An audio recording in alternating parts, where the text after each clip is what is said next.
Good morning, everybody. Wow. Wow, is this a somber group? First of all, I want to hear a round of applause for DPW and the construction crew who's putting that bridge together. Let me hear it. Because I'm not going to sit here, and good morning, sir. I'm not going to sit here as a resident of Washington State and let you get away with that. And I'm going to tell you why. Have you been to the S-curves? Okay? They were that way when I was in high school.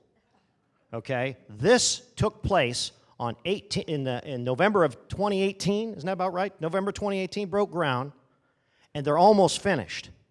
That is an amazing feat.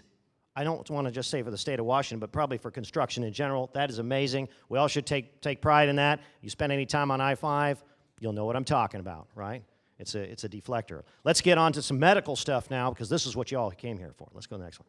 So we had a little chat on this and really brought the house down.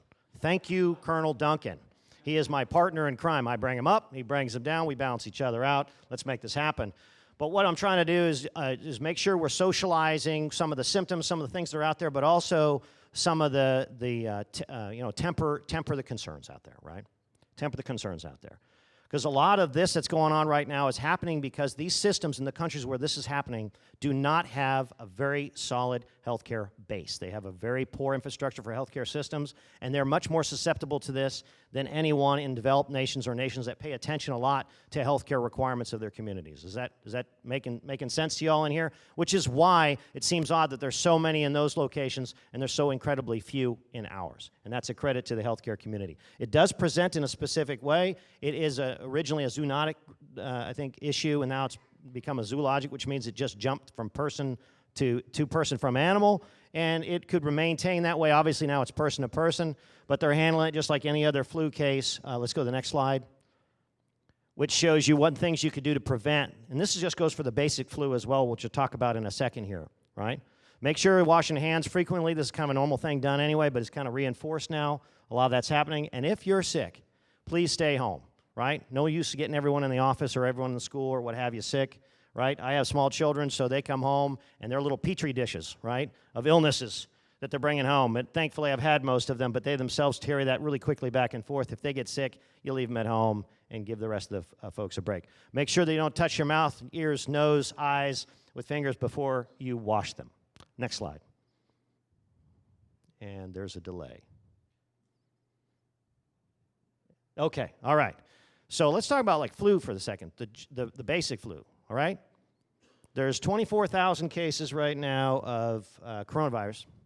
There's 4.6 million cases of the flu. Just to put this in a little bit of perspective, right? 4.6 million, right? And 9 times out of 10, these cases are happening in areas where they're not very well vaccinated, which means they didn't develop the herd immunity they need in order to block the flu from spreading. So we continue to emphasize this. Please make sure the vaccination program is getting out there. Folks are being told about it. Please get your kids vaccinated, because just because everybody else in school does not mean one kid who doesn't get the shot doesn't get them all sick, because it's still one of those things. We're stronger together than we are apart. Get your flu shots at different locations, and then make sure we're bringing them in the clinics. Clinics all have this available to them. Should be no problem. Any questions on the flu program? Okay, let's go to the next slide.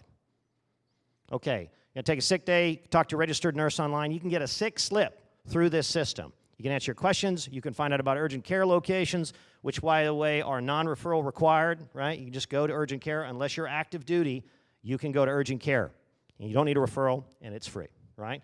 So other than some minor co-pays for depending on your beneficiary category, this is a good system, but also talking to registered nurses, an even easier system on the front end if you really want to get some advice and get your stuff addressed right away, okay? Let's go to the next slide. So we talked about urgent care clinics, but we didn't probably foot stomp this enough before, right? This is a tremendous benefit. I cannot tell you for a fact that this benefit will remain, right? It's very expensive, right? So if it's out there and folks don't use it, it'll probably go away. If it's out there and you need to use it, what a perfect pop-off valve, right? The complaint of having to sit in the emergency room should never occur. It should never occur, because there's several different urgent cares across the footprints in the community that can address those needs of those family members. I know, because one of my family members actually works in the urgent care community, and most of the patients they see are TRICARE, right? So it's perfectly fine to use that access point, and we highly encourage it, because you never know how long these things will be around, and they're awesome enterprise on behalf. Let's go to the next slide. Okay, this is Heart Health Month, right? And what folks often don't know is actually the population for the females is actually increasing in terms of heart disease. So we ask folks to, hey, man, ask this question, please. You could use the portal, which we'll talk about here in a second, but you can talk about this to your provider. If you got high blood pressure, obesity, and things like that often lead to this, but you don't necessarily need to have either one of those if you have a genetic predisposition for heart disease, right? So make sure you're getting your checks, and that's quite a big number when you're thinking about the folks that are dying of heart disease. And again, the female population is going up dramatically in this area. Next slide. We have a lot of recognitions going on, right, with our patients, and we wanted to thank you for selecting us as your provider. Highly encourage that continue that relationship, and the patient portal is part of that relationship, but there's also the face-to-face, right? And when you meet with your provider or your provider team, understand that they're trying to do everything they can within their power to address your needs, and they also need your feedback, right? Your feedback's important. There used to be a piece where a survey would come out in hard print, and you'd fill it out and drop it off. Not terribly effective, right? They have it online. Who here gets an email asking them to fill out a survey? Therein lies part of the problem, right? Who here gets an email and doesn't want to admit it, that they delete it? Okay, all right, let's just be honest with that. When you don't do that, right, when you don't do that, services tend to go away. And I'm just saying, I'm not saying tomorrow, but I'm saying if Congress takes a look at it and says, well, what's the feedback on the survey for the services you provide for quality of care, and it's 10%, well, some things might potentially change in the future. Hey, who's bought a new car here recently? Okay, what's the number one thing that salesman wants? Commission? This is good. This is a great crowd. What's the number one thing the salesman wants? Your friends, your families. That's exactly what they want. They want their business. In order to get it, they need a survey that says, we did a great job. If you ever left a car dealership, and you know what I'm talking about, and you're not chased out the door, so will you fill out this card? Don't forget my commission for the time being, Master Sergeant. I want you to fill out this card and say, if I'm any less than 5 of 5 stars, tell me what I did wrong so I can improve myself. Do you think they're doing that because they just like seeing a little star on the wall? Their credit rating goes through the roof. They get repeat customers. They get all sorts of maybe additional commissions, but they get the credit of providing a quality service and get known as the best dealer in town. Same thing goes for healthcare. So let's make sure we vote, and we vote with our feet on how healthcare is doing to provide you. Next slide. All right, and so you got your MHS Genesis login, which has improved tremendously over the last 9 months.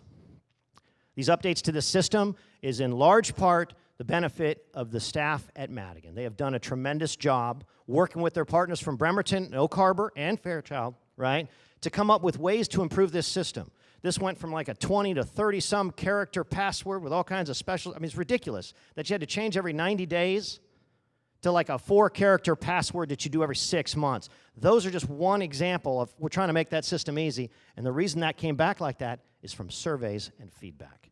Make sense? I'm telling you like it is because that's pretty cool. Don't you wish everything worked like that? All right? Let's go to the next slide.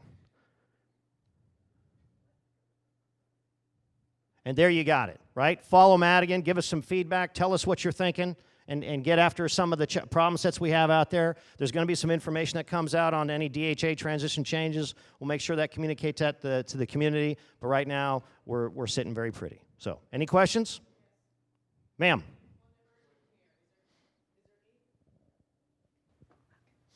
Okay, on the urgent care clinics, is there any way to identify which ones are open on weekends? Because that's a problem we ran into.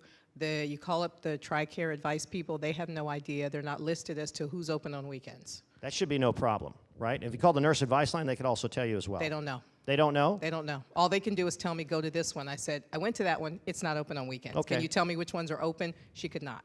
That's not a problem. We can work that and put that on our site. I got my PAO in the corner over there. He's waving at me. That means he's got it. Ma'am, we'll take care of that. Thank you for your question. Appreciate y'all. Ma'am, over to you.